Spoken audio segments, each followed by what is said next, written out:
Bonjour, j'espère que vous allez bien, c'est Janine et dans cette vidéo, je vais vous parler de comment réduire les impôts de vos revenus locatifs. Alors, comme toujours, restez bien jusqu'à la fin de la vidéo parce que une série vous attend. Alors c'est parti, donc déjà pourquoi je vous parle de comment réduire les impôts de vos revenus locatifs, c'est parce que donc moi j'ai fait plusieurs déclarations de mes revenus fonciers et j'ai obtenu un déficit qui m'a permis d'avoir une réduction même sur la première année sur mon revenu global, donc sur les impôts de mon revenu global, c'est-à-dire que j'ai payé moins d'impôts que les autres années grâce à ce déficit. Et également ce déficit, étant donné qu'il se reporte sur les années suivantes, ça m'a permis de ne pas payer d'impôts sur mes revenus locatifs la deuxième année. Voilà, donc c'est pour ça que je peux vous parler de comment réduire vos revenus locatifs. Donc si ça vous intéresse, on y va. Alors, donc comme je vous ai déjà dit, il existe plusieurs catégories pour déclarer vos revenus selon qu'il s'agit de revenus fonciers ou de revenus tirés de location, de la location meublée. Voilà, donc comme je vous ai expliqué, donc j'ai vraiment tout détaillé dans une précédente vidéo, donc je ne vais pas répéter ce que j'ai déjà expliqué. Donc je vais vous mettre en lien la vidéo, vous pouvez aller la revoir si vous voulez. Et donc là, dans cette vidéo, je vais vous parler de si vous voulez, donc votre objectif c'est de payer le moins d'impôts sur vos revenus locatifs. Moi, ce que je vous conseille, c'est de choisir le régime réel et d'acheter votre bien immobilier dans l'objectif d'avoir beaucoup de charges à déduire dans ce régime réel. Donc, dans cette vidéo, justement, je vais vous parler de quelques charges que vous pourrez déduire de vos revenus locatifs.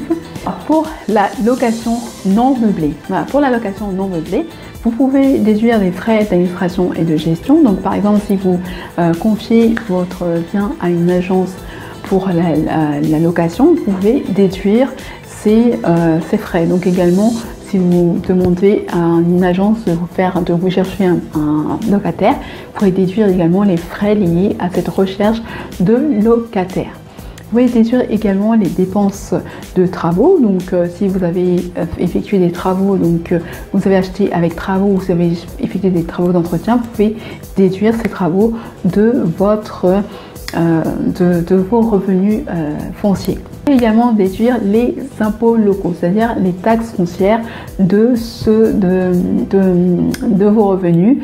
Et vous pouvez également payer les provisions, déduire les provisions pour charges de copropriété, enfin les charges en général de copropriété, également les intérêts et frais d'emprunt. Donc c'est pour ça que je vous conseille donc non seulement d'acheter avec travaux, donc ça va vous permettre de pouvoir avoir un déficit et ainsi de ne pas payer d'impôts, et également de choisir un prêt. Donc si votre objectif bien sûr est de payer moins d'impôts en louant votre bien, c'est de choisir un prêt qui soit donc une durée assez longue, donc de 20 ans à 30 ans, pour pouvoir avoir beaucoup d'intérêt à déduire de vos revenus locatifs et ainsi à payer moins d'impôts ou voire pas d'impôts sur vos revenus locatifs.